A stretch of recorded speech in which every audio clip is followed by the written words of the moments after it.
Ok. Rebonjour encore. Donc nous nous retrouvons pour la deuxième partie du shiur sur la parashat Matot. Deuxième partie de ce shiur concerne la guerre de Midian. Akadosh Baruch Hu ordonne à Moshe Rabbeinu et lui dit dans ces mots-là: Vaidaber Adonai el Moshe lemor, Nekom nikmat bnei Israël, me'et Midianim, achar te'asef el amecha. Akadosh Baruch Hu dit dans ces mots à Moshe Rabbeinu: tu vas faire la vengeance. Tu vas maintenant venger la vengeance des Bnei Israël, des Midianim. Et ensuite, tu pourras partir de ce monde-là. Comme nous l'avons dit la paracha dernière, avec Bil'am et Pinchas, tout ce qui s'est passé. Comme on a dit, le peuple de Midian, Bil'am à sa tête, avait fait fauter le Ham Israël, avait fait trébucher le Ham Israël dans les incestes, dans la prostitution. Et à cause de ça, nous avons perdu 24 000 personnes, 24 000 Neshamot, qui sont partis de ce monde-là. Pourquoi? Parce que les gens de Midian, le peuple de Midian, nous a fait trébucher. Et qu'est-ce qui s'est passé à ce moment-là? Pinchas a tué Zimri ben Salou, le chef de la tribu de Shimon, et la Midianite, la fille de Bil'am. Et comme ça, il a enlevé la colère de Dieu qui avait sur l'âme Israël. Mais Moshe Rabbeinu, lui, qui n'a rien fait, à ce moment-là, il est resté un peu, comment on dit, il n'avait pas eu la réaction. Il n'a pas eu la réaction qu'il fallait devant l'histoire de Zimri ben Salou. Comment devant toute une assemblée, il a affronté la parole de Dieu. Moshe Rabbeinu n'a pas eu l'élan que Pinchas a eu. Pinchas a eu un élan de jalousie. Comment faire une chose pareille à Akadosh Baruch Hu? Comment transgresser, comment profaner Akadosh Baruch Hu devant un peuple entier? Et à ce moment-là, il a tué. Moshe Rabbeinu, il n'a rien fait. Alors il dit à Akadosh Baruch Hu, à Moshe Rabbeinu, tu vas venger la vengeance de Midian, et seulement après, tu pourras partir de ce monde-là. De là, il dit au Rahaim Akadosh que Moshe Rabbeinu n'avait pas atteint la shlemut. Ça veut dire il avait un défaut chez lui. Ce défaut, c'était quoi? C'est de ne pas avoir réagi lorsqu'il y a eu cette histoire avec Midian, avec les filles de Midian. Comme on a raconté la semaine dernière dans la paracha qui précédait, que les filles de Midian se sont prostituées devant les Bnei Israël, et ils ont fait fauter les Bnei Israël. Moshe Rabbeinu n'a pas eu la réaction de Pinchas. C'était comme si dans sa neshama, c'est comme si dans sa shlemut, dans sa avodat Hashem, dans son service divin, il manquait cette vertu d'avoir des fois la flamme qu'il faut pour venger la parole de Dieu.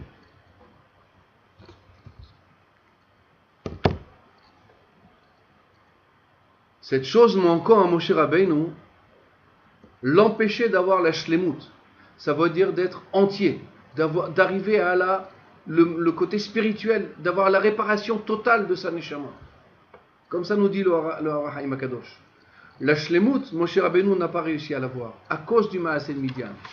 Alors c'est pour ça Dieu a demandé à Moshe Rabbeinu, Nekom nikmat bnei Israël. Tu vas faire la vengeance des Bnei Israël. Comment? En faisant la guerre contre Midian. Tu vas faire la guerre contre Midian et tu vas exterminer tout celui qui nous a fait trébucher. Tout celui qui, à cause de lui, nous avons perdu 24 000 Neshamot. 24 000 personnes ont été tuées à ce moment-là.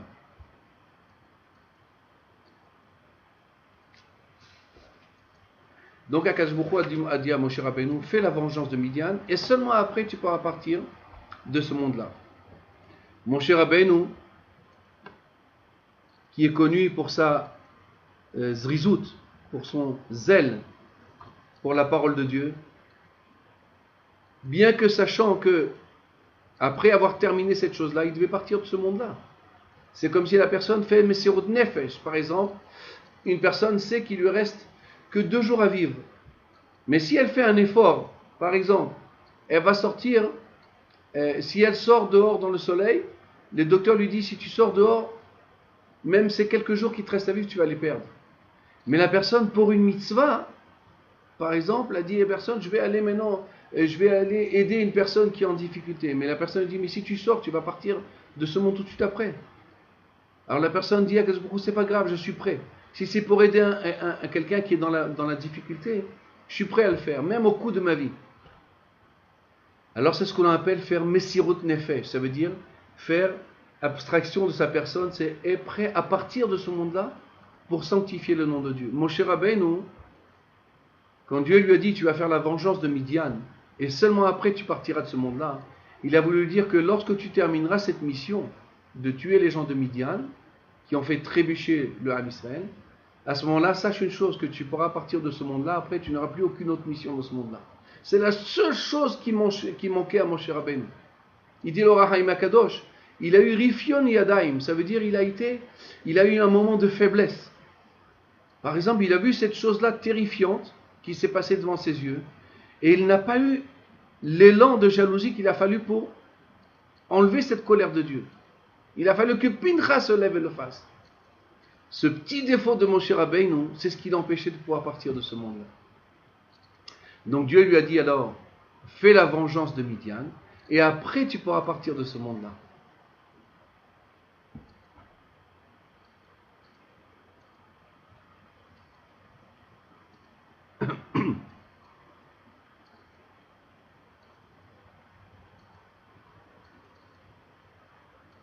Cette guerre de Midian devait être faite par un homme, par des hommes, qui étaient suffisamment saints, ou au minimum, qui n'avaient pas fauté avec les filles de Midian. Comme c'est connu, la Gemara nous dit dans Masechet Brachot, lorsque le Kohen Gadol envoie les Bnei Israël faire la guerre, alors il disait, celui qui a peur, alors qu'il ne parte pas à la guerre. Pourquoi? Parce qu'il va affaiblir ses frères. Alors la Gemara dit, comment un homme il a peur? De quoi il a peur? De faire la guerre? Mais c'est une guerre, c'est fait pour ça. On ne peut pas éviter une guerre et on ne peut pas éviter d'avoir une guerre. Et on est obligé, la peur elle est obligée d'exister. Et là la Gemara nous dit, non, c'est que la peur, un homme il a peur des avérotes qu'il a dans sa main.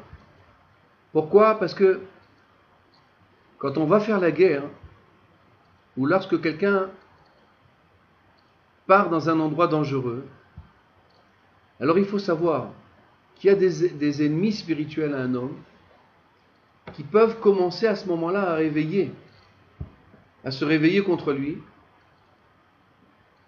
et d'ouvrir des dossiers contre lui dans le ciel. On dira, cette personne me dit, cette personne-là, elle a fait du Lachon Hara. Cette personne-là, elle a transgressé Shabbat. Cette personne-là, elle a fait une Avera. Donc comment veux-tu? Tu vas la faire passer dans un endroit dangereux. Alors il y a un accusateur qui risque de venir et de faire trébucher la personne. C'est pour ça, il dit, Moshe Rabbeinu, les gens qui vont faire la guerre contre Midian doivent être des gens qui soient propres. Des gens propres dans l'esprit, dans la parole et dans l'action. Si par exemple, un homme a été trébuché avec une des filles de Midian, alors cet homme-là va vouloir faire la guerre contre Midian, mais il y aura un accusateur, il va dire, mais comment toi tu veux tes gens de Midian? Toi tu as fait aussi une Avera. Tu as été avec une fille de Midian, tu as transgressé la parole de Dieu. Donc comment veux-tu avoir la Hatzlacha? C'est connu que la Hatzlacha d'un homme vient par la bracha de Dieu. Dieu donne la bracha à un homme et il réussit. Si la bracha d'un homme vient parce qu'il a des mitzvot, parce qu'il a des bonnes choses au fond de lui. Mais s'il y a une Avera, cette Avera vient accuser l'homme. Cette accusation vient sur l'homme et empêche la bracha de venir sur cette personne-là. Donc par exemple, à ce moment-là, ils avaient besoin de gagner la guerre. Alors, s'il y avait quelqu'un qui avait un accusateur sur lui, il n'aurait pas pu gagner la guerre, impossible. Pourquoi? Parce que ça, c'est la Nakama d'Hachem, c'est la vengeance divine. C'est la vengeance qu'on va faire pour Hachem. C'est pour ça le Chumash nous dit que le Kohen Gadol, le jour de Kippour, ne peut pas rentrer faire le service divin avec des vêtements en or. Vous savez bien que le Kohen Gadol avait deux sortes de vêtements. Il avait les vêtements simples, en lin blanc, 4 vêtements, et il y avait aussi 4 vêtements cousus d'or, avec des fils en or. En tout, il avait 8 vêtements. 4 vêtements de lin et 4 vêtements qui étaient tissés avec des fils d'or. Alors le Chumash nous dit, Parashat Haremot, que lorsque le Kohen Gadol, le jour de Kippour, rentrait dans le Kodesh HaKodashim, rentrait dans le Saint des Saints pour amener le pardon au Ham Israël, il fallait qu'il rentre là-bas avec des habits simples, des habits en lin. En aucun cas d'avoir un habit en or sur lui. Pourquoi? Parce que l'or nous rappelle la faute du veau d'or. La faute du veau d'or a fait trébucher le Ham Israël. Alors lorsque le Kohen Gadol veut pardonner au Bnei Israël, il ne faut pas réveiller l'accusateur. L'or est celui qui va accuser le Ham Israël. Donc lorsque tu vas vouloir pardonner le Ham Israël, il ne faut pas qu'il y ait de l'or bichlal. Il ne faut pas qu'il y ait d'or sur la personne. Que des vêtements blancs. Il est possible, et je le dis avec mesure, je vais vérifier cette chose-là, mais ce n'est pas la première fois que je l'entends. Il est possible, de là, elle a l'habitude que les femmes, le jour de Kippour, ne mettent pas des bijoux en or. Ne mettent pas des bijoux en or. Pourquoi? Parce que cet or-là, c'est ça qui a fauté le Bnei Israël. La même chose qui a fait fauter le Bnei Israël ne peut pas venir maintenant nous défendre. Comme la Gemara dit, un accusateur ne peut pas être un défenseur. La même chose maintenant dans la guerre de Midian. Il dit, mon cher Rabbeinu, on ne peut pas prendre des gens qui ont fauté contre Midian et par la suite demander que eux ils vont gagner la guerre contre Midian. C'est impossible, c'est une guerre. Une guerre, c'est divin. C'est Dieu qui doit faire la guerre. Mais si au moment de la guerre, alors les fautes de la personne vont se réveiller, alors au lieu de gagner sa guerre, elle risque de la perdre. Il risque d'y avoir des personnes qui vont partir de ce monde-là pendant cette guerre. Alors Moshe Rabbeinu ne savait pas quoi faire. Comment est-ce qu'il pouvait choisir les gens qui allaient partir faire la guerre? Et il fallait choisir 1000. Dans chaque tribu, il fallait prendre 1000 personnes. Elef Lamaté. Il fallait prendre 1000 de tribus de Yehuda, 1000 de la tribu de Reuven, 1000 de Shimon, 1000 de Issachar, 1000 de Zebulun. Et 12 000 personnes devaient partir faire la guerre contre Midian. La vengeance divine. Mais cette vengeance ne pouvait se faire que si on savait que la personne était propre. Elle n'avait pas fauté dans l'esprit, elle n'avait pas eu de mauvaises pensées quand elle avait vu les femmes de Midian. Ou elle n'avait pas des paroles interdites, ou à plus forte raison qu'elle n'a pas fait d'action. Alors nous dit Moshe Rabbeinu a trouvé la manière de le faire.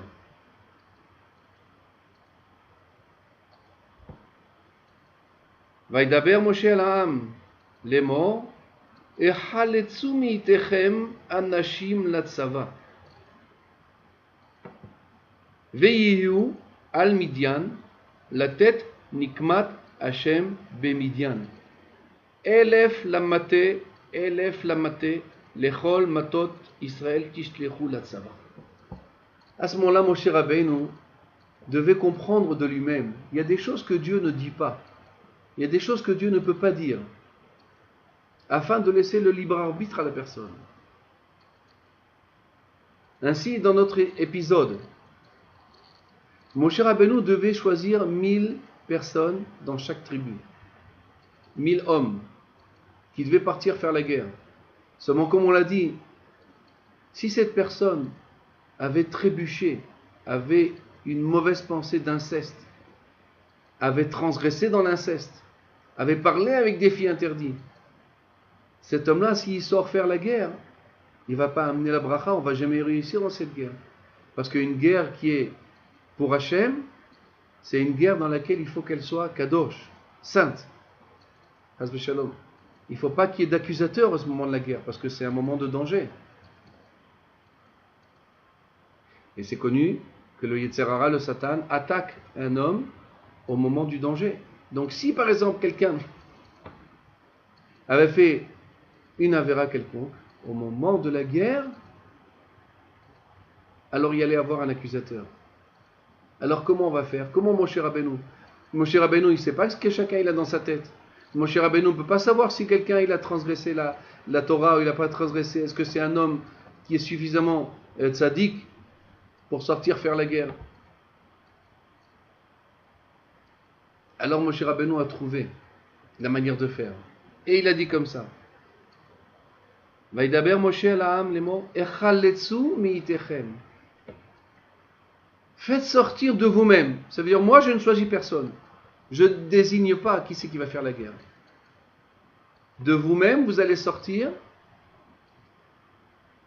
et vous allez vous-même choisir qui va sortir à la guerre. Moi je ne dirai rien. Je ne dirai pas qui va sortir à la guerre. Il n'y avait pas de recensement. Il n'y avait pas de guious, comme on appelle ça, des gaïesses, de prendre des gens à l'armée de force. Non, en aucun cas. Pourquoi? Parce que si on prend un soldat et ce soldat, il a des avérotes dans sa main, alors on va perdre la guerre, on ne va jamais réussir. La réussite dans une guerre, c'est de choisir des hommes qui soient sadikim. Pas n'importe qui pouvait sortir à la guerre. Si par exemple quelqu'un il a parlé dans la Hamida, ou il a parlé dans le Kiryat Shema, cet homme-là ne pouvait pas sortir à la guerre. À la plus forte raison à l'époque de Midian, on avait fauté avec des filles goy. Si cet homme-là avait fauté, il ne pouvait pas faire sortir la guerre. Alors mon cher Rabbeinu dit, vous allez sortir de vous-même. Présentez-vous devant moi. Voilà, je vous laisse quelques jours, et vous allez venir devant moi. Dès que vous avez 1000 personnes dans chaque tribu, on sort à la guerre. Mais de vous-même.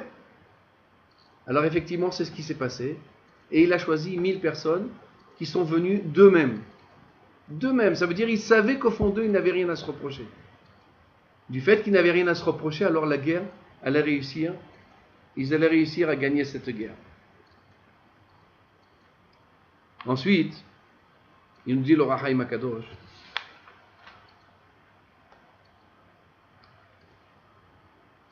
Echaletsu mitechem anashim veyu al Midian. Vous allez être sur Midian. Ça veut dire Midian.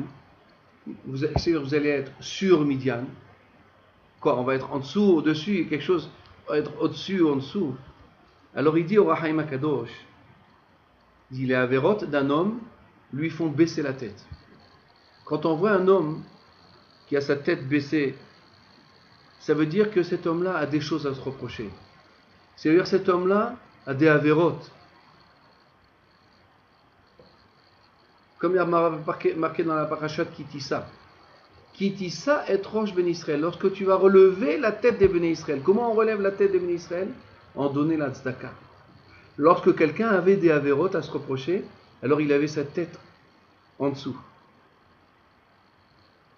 Mais pour faire cette guerre, il dit Moshe Rabbeinu, il faut que vous soyez sur Midian. Ça veut dire il faut que vous soyez propre de avérotes. Ça veut dire il faut que vous soyez au-dessus de Midian. Si vous vous sentez en dessous de Midian, si vous n'êtes pas suffisamment tzadikim, alors vous ne réussirez pas cette guerre. C'est pour ça que Moshe Rabbeinu a choisi des gens qui étaient d'eux-mêmes sont venus ont choisi de faire la guerre parce qu'ils savaient qu'ils n'avaient rien à se reprocher. Et en plus le siman qu'il soit al-Midian. Et deuxième chose de cette guerre, il fallait la tête Nikmat Hashem Bemidian. Or Haïm nous dit comme c'est dans ces mots-là. Moshe Rabbeinu a ordonné que lorsqu'on va venger la vengeance de Dieu, il ne faut pas faire la guerre parce qu'on veut tuer des gens, parce que par plaisir, ou bien parce qu'on aime se battre. Ce n'est pas l'histoire. Nous dit le Rahaim Akadosh, il faut partir avec une kavana. Ça veut dire avec une kavana, avec une volonté. Quelle est la volonté qu'un homme doit avoir lorsqu'il part faire la guerre? De venger la vengeance de Dieu. Asher garmu bitul mitzvotav uretzono itbarach. Ça veut dire que parce qu'ils ont fauté, ils ont fait fauter le Ham Israël, alors ils ont entraîné que des gens qui ont fauté ont annulé la parole de Dieu. C'est comme si par exemple quelqu'un il a une tsahar, il a de la peine. Pas que la personne elle soit partie de ce monde-là. Il a de la peine que cette personne se soit égarée du bon chemin. Ça c'est la peine qu'il fallait avoir. Il fallait avoir une kavana dans cette guerre que à cause de cette personne-là, alors on s'est écarté du bon chemin. Et ça c'est la kavana que Dieu demandait à Moshe Rabbeinu. Il faut faire la vengeance de Dieu, c'est que on va venger le fait que des Juifs se sont écartés du chemin d'Hachem. Et ça, c'est la kavana de Nikmat Hachem. Et lorsque cette personne-là va avoir cette kavana, alors les ennemis d'Akadosh Baruch Hu, les ennemis d'Israël, ce sont les ennemis de Shem. Donc, les ennemis qui ont voulu nous faire trébucher, alors ce sont les ennemis de Dieu. Donc, en vérité, qui est-ce qui va faire cette guerre par la fin? C'est Dieu qui va faire la guerre. Nous, on va juste aller là-bas. Mais la guerre, c'est Dieu qui va la faire. Si on a cette bonne kavana. On le verra si Dieu veut dans la suite du shiur. On verra ça dans la suite du shiur. Que aussi la même chose avec Bnei Gad, Bnei Reuven. Moshe Rabbeinu, il a dit, si vous allez faire la guerre de conquérir Eretz Israël, parce que vous voulez bâtir votre maison de l'autre côté d'Israël, vous ne réussirez pas. Vous allez faire la guerre parce que vous allez prendre sur vous d'enlever de ce monde-là les choses qui peuvent nous empêcher d'Akadosh Baruch Hu. Ça, c'était les kavanotes de la Milchama. C'est à cela qu'un homme doit penser quand on fait une guerre. C'est que les ennemis d'Israël, ce sont les ennemis d'Hachem. Quand quelqu'un vient et est le peuple d'Israël, en vérité, c'est qu'il est Dieu et la Torah qu'il nous a donnée. Donc, lorsqu'on va faire une guerre, on ne va pas aller pour tuer une personne par le fait de tuer. On va parce que c'est l'ennemi d'Hachem. C'est l'ennemi de la Torah, c'est l'ennemi du peuple d'Israël. Ça, ce sont nos kavanotes. C'est en aucun cas faire une guerre pour aller conquérir, parce qu'on veut conquérir une place parce qu'elle est belle, parce qu'on veut conquérir ce pays parce qu'il est beau. C'est pas l'histoire. L'histoire, c'est que les ennemis d'Hachem, ce sont les ennemis d'Israël. Les ennemis d'Israël, ce sont les ennemis d'Hachem. Ça, c'est la kavana que Moshe Rabbeinu a voulu dire, de donner la vengeance de Dieu. Vous allez partir là-bas par vengeance, pour venger le peuple d'Israël, parce qu'on a trébuché, on s'est écarté du bon chemin. Ça, c'était la kavana de Moshe Rabbeinu, quand il a dit de le faire. Et c'est ce qu'il a fait. Et donc, il a pris avec lui, Vaishlach otam Moshe, il les a envoyés faire la guerre. Et qui il a envoyé? Et Pinchas ben Elazar. Il a choisi Pinchas parce que Pinchas était connu pour son esprit de vengeance de Dieu. Comme l'histoire qu'il y avait eu au début de la parashat Pinchas la semaine dernière. C'est pour ça qu'il a choisi Pinchas comme chef pour aller faire cette guerre. Parce que du fait qu'un homme qui est saint et qui avait cette vengeance de Dieu, qui avait cet esprit de venger la vengeance de Dieu, alors Moshe Rabbeinu savait très bien que c'était la réussite du Ham Israël qui était certifiée. C'était obligé que le Ham Israël allait gagner cette guerre. Donc c'est ça la raison pour laquelle Moshe Rabbeinu a envoyé les Bnei Israël, et ils sont venus d'eux-mêmes. Donc pour nous dire qu'une guerre ne peut le faire que des gens de tzadikim. L'armée de David Amelech, c'était des gens qui étaient tous des tzadikim, talmidei, chachamim, des gens qui n'avaient rien à se reprocher. À ce moment-là, si on a ce genre de guerrier, alors Israël peut être en paix. Il y aura la paix dans le monde parce que ces gens-là vont réussir à calmer la douleur de Dieu. Par contre, si une armée va faire la guerre, mais en vérité, il ne pense pas à amener cette divinité dans le monde, on fait une guerre, mais cette armée, elle est contre la Torah et contre la divinité, contre la Emouna du Ham Israël, alors il ne peut pas y avoir de Hatzlacha, impossible. C'est pour ça, avant de partir, le Kohen Gadol réunissait le Ham Israël. Et pour leur dire, vous allez partir maintenant faire la guerre devant l'ennemi d'Hachem. Et votre kavana, vous devez partir avec cet esprit-là, que vous allez venger la vengeance de Dieu. Et c'est ça que la kavana d'un homme, de l'armée d'Israël, lorsqu'il part faire une guerre. Maintenant, ça c'était à l'époque de Midian. Maintenant, lorsqu'ils sont partis faire la guerre, alors effectivement, ils ont tué tous les Midian, tous les hommes. Par contre, les femmes et les enfants, ils ne les ont pas tués. Il y a marqué Moshe Rabbeinu, Vaiktsof Moshe el Pekudei Achaim. Moshe Rabbeinu, il s'est énervé avec les chefs de l'armée. Et il leur a dit, comment vous avez laissé vivre les femmes qui nous ont fait trébucher? Pourtant, c'est ce qu'ils ont fait. Alors il dit au Rachaim Akadosh, donc quelle était la kavana de Pinchas et la kavana de El-Hazar quand ils sont partis faire la guerre? Pourquoi ils n'ont pas tué les femmes? Alors ils ont dit une halakha. Ils ont dit, ces femmes qui nous ont fait trébucher, en vérité, elles nous ont fait trébucher dans l'inceste. Mais qui les a envoyées? Ce sont les maris, ce sont les pères qui ont envoyé leurs filles se prostituer devant nous. Donc les femmes, en vérité, elles n'étaient que, comment on appelle ça, obligées de faire la parole de leur mari et de leur père. Donc c'est pour ça qu'ils n'ont pas voulu les tuer. Moshe Rabbeinu s'est énervé contre eux. Il a dit, vous avez oublié quelque chose. C'est vrai que c'est les maris ou c'est les pères qui ont envoyé faire la prostitution à ces filles-là. Mais il y a une chose qu'elles ont rajoutée d'elles-mêmes, c'est de faire prosterner, de faire servir leur idole au Bnei Israël. Comme on le racontait la semaine dernière dans la paracha, qu'avant d'avoir fait de cette prostituée, elles avaient demandé au Bnei Israël de se prosterner devant l'idole de Péor. Et ça, leurs parents ne l'avaient pas demandé. Donc c'est comme si ces filles, elles ont rajouté d'elles-mêmes. Elles ont rajouté d'elles-mêmes une chose que leurs parents ne leur avaient pas demandé. C'est de faire prostituer les Bnei Israël, ça c'est vrai, mais aussi de les faire prosterner devant l'idole de Péor. Et ça, personne ne leur avait demandé de le faire. C'est d'elles-mêmes qu'elles avaient décidé de faire fauter les Bnei Israël dans l'idolâtrie. Sur ça, mon cher Rabbeinu, il a dit, mais pourquoi vous n'avez pas tué les femmes? Les femmes, elles aussi, elles ont participé à faire trébucher les Bnei Israël dans la faute de la Avodah Zara, la faute de l'idolâtrie. C'est pour ça qu'elles-mêmes, elles doivent subir, elles doivent aussi partir de ce moment-là, vous devez les tuer.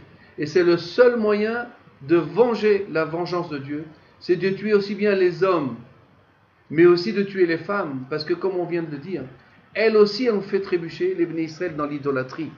L'idolâtrie, c'est pas une faute moins grave que l'inceste. C'est pas moins grave, c'est la même gravité aux yeux d'Akadosh Baruch Hu. Donc les Bnei Israël ont fauté Nachon, les parents, donc il fallait tuer les pères. Mais les filles aussi, il fallait les tuer. Pourquoi? Parce qu'elles ont fait trébucher les Bnei Israël dans l'idolâtrie. Et c'est effectivement ce qu'elles ont fait après. Et ils ont complété leur mission, c'est de tuer même les femmes de Midian qui avaient fait fauter le Ham Israël dans l'inceste et dans l'idolâtrie. C'est pour ça, mes chers frères, prenons sur nous de se sanctifier dans la Torah, dans les mitzvot. Comme ça, on n'aura plus besoin de faire aucune guerre. Si le Ham Israël revient vers sa Torah et ses mitzvot, dans la pureté familiale, dans le respect des lois familiales, et de se tourner vers la Torah d'Akadosh Baruch Hu, d'étudier la Torah afin de comprendre les volontés de Dieu dans ce monde-là, et jamais plus on ne se portera vers des dieux étrangers, alors c'est sûr que le Ham Israël pourra vivre en paix en Eretz Israël, et plus aucun peuple ne pourra leur faire de mal. Voilà, nous allons continuer quelques instants notre troisième shiur sur le parashat Matot, d'après les